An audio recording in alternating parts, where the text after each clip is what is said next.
انجیل مرقس فصل اول. یحیی هموار کننده راه مسیح. آغاز خبر خوش درباره عیسی مسیح پسر خدا.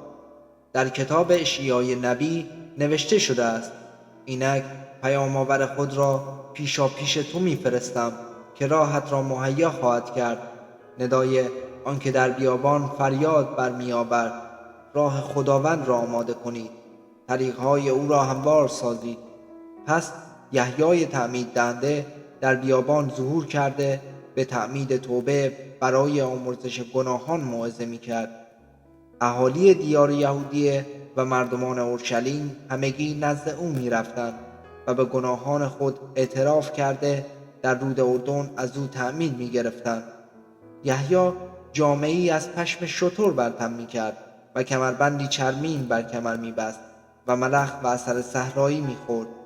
او موعظه می‌کرد و می‌گفت: پس از من کسی تواناتر از من خواهد آمد که من حتی شایسته نیستم خم شوم و بند کفش‌هایش را بگشایم. من شما را با آب تعمید دادم، اما او با روح القدس تعمیدتان خواهد داد. تعمید عیسی. در آن روزها عیسی از ناصره جلیل آمد و در رود اردن از یحیی تعمید گرفت. چون عیسی از آب برمی آمد، در دم دید که آسمان گشوده شده و روح همچون کبوتری بر او فرود می آید و ندایی از آسمان در رسید که تو پسر محبوب من هستی و من از تو خوشنودم. عیسی در بوته آزمایش. روح بیدرنگ عیسی را به بیابان برد. عیسی 40 روز در بیابان بود و از شیطان وسوسه‌اش می‌کرد. او با حیوانات وحشی به سر می‌برد و فرشتگان خدمتش می‌کردند. آغاز خدمت عیسی در جلیل. عیسی پس از گرفتار شدن یحیی به جلیل رفت. او خبر خوش خدا را اعلام می‌کرد و می‌گفت: زمان به کمال رسیده و پادشاهی خدا نزدیک شده است. توبه کنید و به این خبر خوش ایمان آورید. نخستین شاگردان عیسی.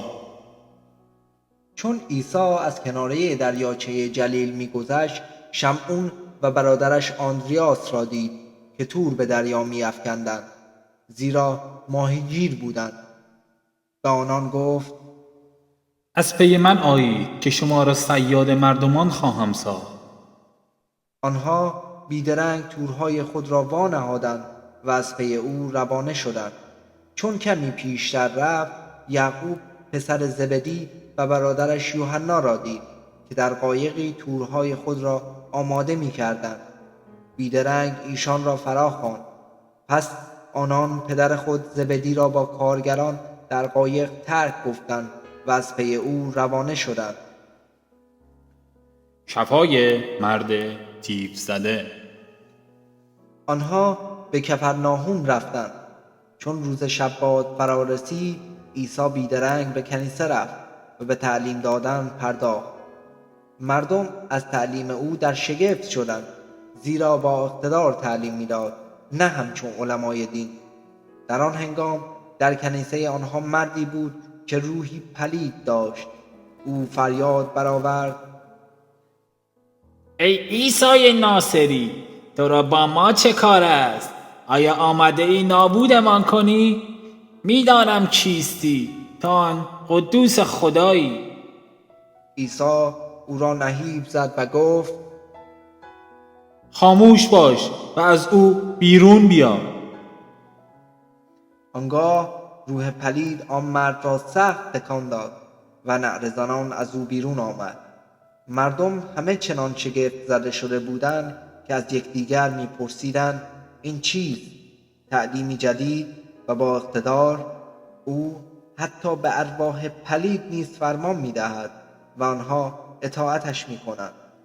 پس دیری نپایید که آوازه او در سرتاسر ناحیه جلیل پیچید: شفای مادرزن پتروس و بسیاری دیگر. چون عیسی کنیسه را ترک گفت، بیدرنگ به اتفاق یعقوب و یوحنا به خانه شمعون و آندریاس رفت. مادرزن شمعون تب داشت و در بستر بستری بود. آنها بیدرنگ عیسی را از حال وی آگاه ساختند. پس عیسی به بالین او رفت و دستش را گرفته او را برخیزانی تب او قطع شد و مشغول پذیرایی از آنها گشت. شامگاهان پس از غروب آفتاب همه بیماران و دیوزدگان را نزد عیسی آوردند. مردمان شهر همگی در برابر در گرد آمده بودند. عیسی بسیاری را که به بیماری‌های گوناگون دچار بودند شفا داد و نیز دیوهای بسیاری را بیرون راند، اما نگذاشت دیوها سخنی بگویند، زیرا او را می شناختند. دعای عیسی در خلوت. بامدادان که هوا هنوز تاریک بود، عیسی برخاست و خانه را ترک کرده به خلوتگاهی رفت و در آنجا به دعا مشغول شد. شمعون و همراهانش به جستجوی او پرداختند. چون او را یافتند به وی گفتند: همه در جستجوی تو هستند. عیسی ایشان را گفت: بیایید به روستاهای مجاور برویم تا در آنجا نیز موعظه کنم، زیرا برای همین آمده‌ام. پس روانه شده در سراسر جلیل در کنیسه های ایشان موعظه می کرد و دیوها را بیرون می راند. شفای مرد جذامی. مرد جذامی نزد عیسی آمده زانو زد و لابه کنان گفت: اگر بخواهی می توانی پاکم سازی. عیسی با شفقت دست خود را دراز کرده آن مرد را لمس نمود و گفت: میخواهم، پاک شو. در دم جذام ترکش گفت و او پاک شد. عیسی بیدرنگ او را مرخص کرد و با تأکید بسیار به وی فرمود: آگاه باش که در این باره به کسی چیزی نگویی، بلکه برو و خود را به کاهن بنما و برای تطهیر خود آنچه را که موسی امر کرده است تقدیم کن تا برای آنها گواهی باشد. اما آن مرد چون بیرون رفت، آزادانه در این باره سخن گفت و خبر آن را پخش کرد. از این رو عیسی دیگر نتوانست آشکارا به شهر درآید، بلکه در جاهای دور افتاده بیرون از شهر می‌ماند.